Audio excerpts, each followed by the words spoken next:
אתה עושה? לא רוצה לסטות. אתה לא רואה שזה כוס פלסטיק? נו, אז מה? נו, זה מפלסטיק. פלסטיק זה בין הדברים הכי מזהמים בעולם. אתה יודע ש90% מהפלסטיק בעולם בסוף הולך לזבל?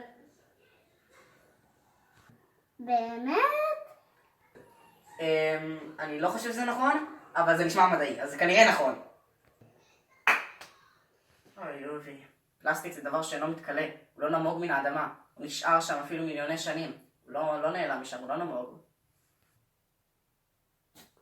אוי לא, מה נעשה? אני אגיד לך מה נעשה.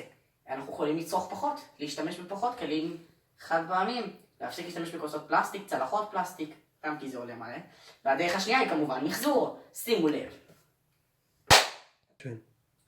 עכשיו שימו לב איך זה נמוג ומתמחזר מחדש. ראיתם? מחזור זה הדרך, חברים. לעולם לא לשכוח.